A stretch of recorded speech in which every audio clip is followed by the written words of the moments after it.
Good day, ladies and gentlemen. Welcome to my space and whatever you might call it.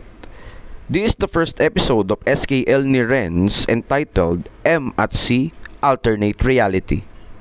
I just finished rewatching Maria Clara at Ibarra on Netflix, and honestly, it still stands as one of the best series GMA7 has ever created.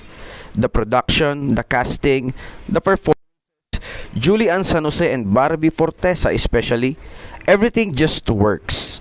But habang pinapanood ko ulit siya, there is one thought that I can't simply get out of my brain. What if we missed the opportunity of a lifetime? Not because the story was incomplete, but because there was another version of it hiding underneath. Let me take you into that version. Maria Clara at Ibarra, the alternate ending. Clay, Barbie Fortesa's character, is a modern girl suddenly thrown into the world of Noli Me Tangere and El Filibusterismo. At first it feels like a dream, a chance to witness history, to understand it, maybe even to change it. But the deeper question slowly becomes unavoidable. What happens when someone from the future enters a story that was already written? Because at first nothing seems wrong, slowly things begin to shift. Events don't unfold exactly the same way. Choices feel slightly different. And reality inside the story starts to bend in a very subtle ways. And that's when the real possibility appears. What if Clay was never just a visitor in the story, but a disruption to it? Hear me out. I don't want Maria Clara to die at that moment she died, because honestly the story became bland after her death.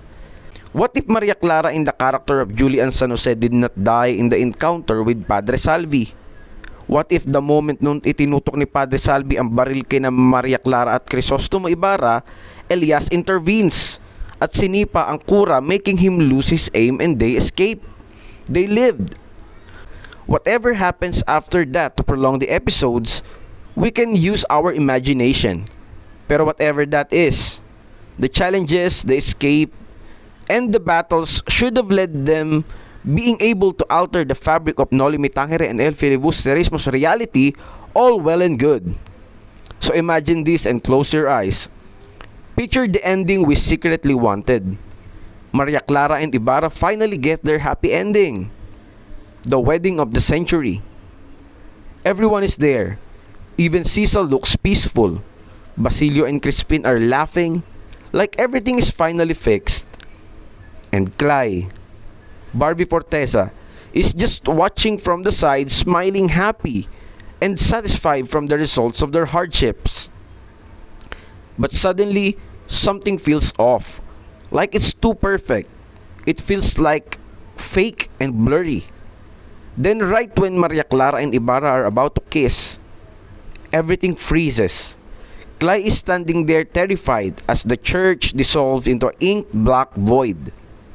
Sa biglaang espasyong puno ng tinta at papel, there comes another character. Anino ng isang lalaking nakaitim na kasuotan. She sees him.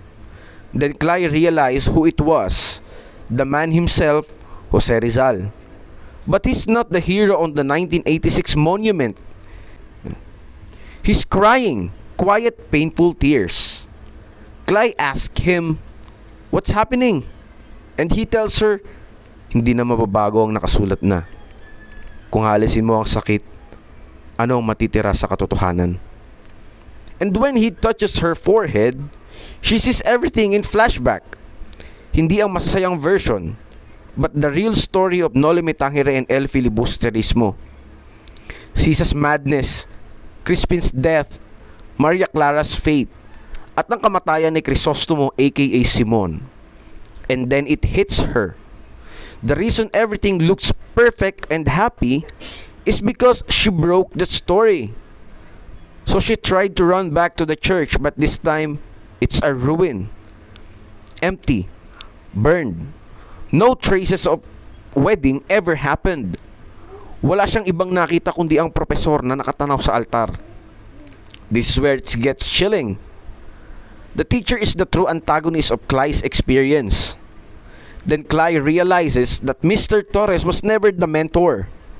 Mr. Torres is the architect. He didn't send Clay in to learn. He sent her in as a laboratory rat. Every warning he gave her, not to change the story, that was a facade. He wanted her to break it. He wanted to see how the fabric of reality would react to a modern girl trying to play God. He orchestrated Clay's trauma just to collect data as a sick historical experiment on a what-if. Nang maunawaan ni Clay ang mga pangyayari, she doesn't just get angry, she drowns. Where you realize your entire journey, every sacrifice you made, every person you save, was just a line in someone else's notebook. She isn't just crying for the characters anymore. She's crying for the girl she used to be before the professor broke her. But here's the twist we deserve. Rizal doesn't let the professor leave. In this reimagined ending, the author himself steps in. He traps the architect in his own experiment. The final shot of the series wouldn't be Clay graduating. It would be a cold, dark cell in Fort Santiago, 1887. Mr. Torres, the man of modern science, is now a prisoner of history, branded as heretic, branded as filibustero. He's no longer the one reading the book. He's the one being written into a tragedy he can no longer control. Here's the exciting part.